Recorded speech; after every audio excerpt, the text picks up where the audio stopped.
Hey everyone, this is Sal from Geek.com. I'm here with the Sony Alpha SLT A55, also known as the A55. This is Sony's higher-end consumer SLR camera, except it's not really an SLR, it's called an SLT. The thing to know about it, without getting into the terminology or whatever, is that it has a translucent mirror inside, which is kind of one of the technological advances Sony built into this camera. It's about, I think, an $899 camera with the kit lens, so that puts it up against Canon's digital rebels like the T2i or now the T3i, and then also, you know, in the Nikon range, it would be something like the D3100 or the D3100S or something like that. Anyway, a little bit under $1,000, solid camera, and this one has some cool technology in it. Like I said, the translucent mirror has Sony's Exmor sensor. So it's a backlit sensor, shoots at about, I think, 14.2 megapixels, does 1080p video, has GPS built into it, has built-in HDR, and some other cool stuff. But that covers most of it. So I just want to do a quick hands-on with the camera. It's a reasonable size. Let me just...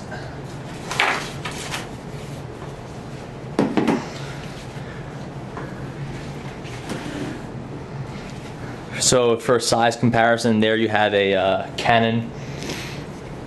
That's a digital rebel. That's an XTI, so it's an older one.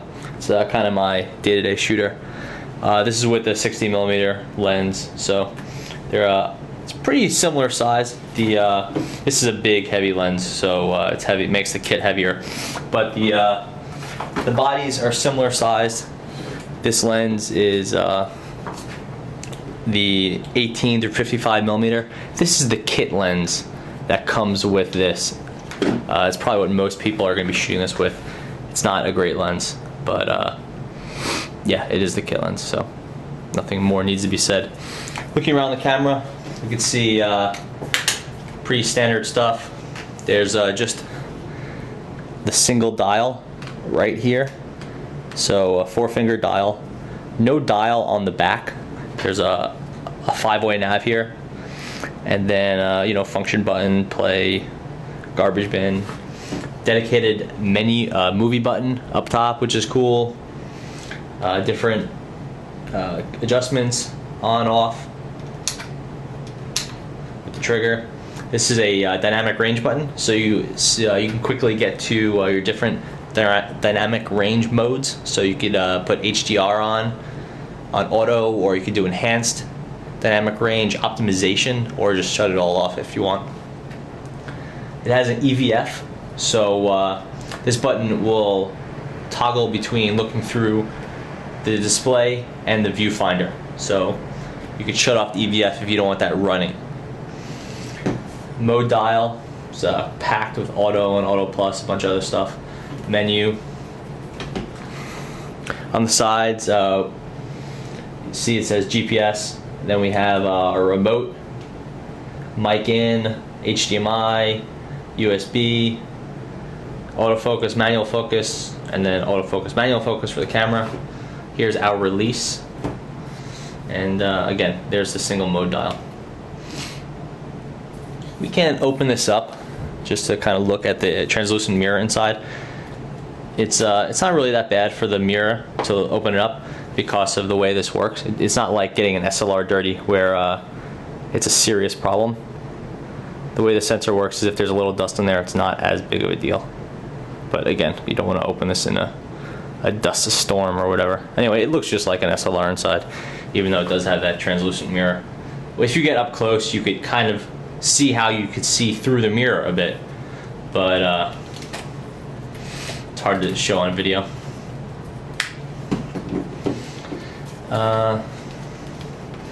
It has an articulating display, which is popular with cameras nowadays, so you could fold it back to protect it, fold it down. That way, if you're shooting above your head, or if you're shooting below you, you could have it folded up like that. If you're shooting above your head, you flip it, and then you can have it facing down. Alternatively, if you want to look at it from the side, you can do that, or from the side. It doesn't rotate anything past that or this, so you don't get full rotation, but you get enough that you could view it from either side, from the top or from the bottom, which is basically the point of a display like this. So just turn it on real quick. It's hard to look at the display when you're looking at through a video, but I can't even get the focus.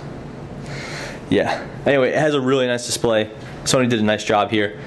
So you can see kind of what's going on with the camera, and you get a really good shot of the pictures. Usually a better view of what you're seeing through the EVF, because EVF to me seems a bit muddied. So I haven't really been thrilled with that. And the display is really responsive. So as you turn it left and right, up and down, it pretty much always has the right orientation. So that's been really helpful. Anyway, yeah, I think that about covers it. I'm gonna do a more extensive write-up based on my field testing on Geek.com. So check that out. There's been a lot of reviews posted. Quick verdict is, this is a good camera. I like it a lot. I think Sony got a lot right with it. I also think there are issues. You know, I don't like the kit lens. Not that I usually or would recommend buying a kit lens in general. Also, I've had some issues with it. The sensor overheats when I'm filming video, so that's been a serious problem. Anything over about maybe 6 or 7 minutes, if I do 2 takes, the sensor will overheat, and that's been a major pain.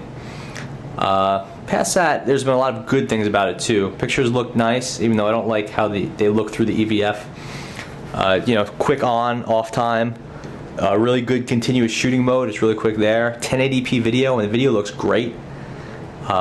Really good autofocus with the video. The continuous autofocus is really cool. It has GPS, which is one of the features I'm really excited about. But the GPS keeps telling me I'm in San Francisco. I'm in San Diego, even though I'm in New York, which is something I need to look into. I've looked for a newer firmware. This is running 1.1, but I haven't found anything yet. I'm hoping a firmware would have fixed that, but I think I just need to factory reset the camera and see if that does the trick. Anyway, this is Sal from Geek.com with the Sony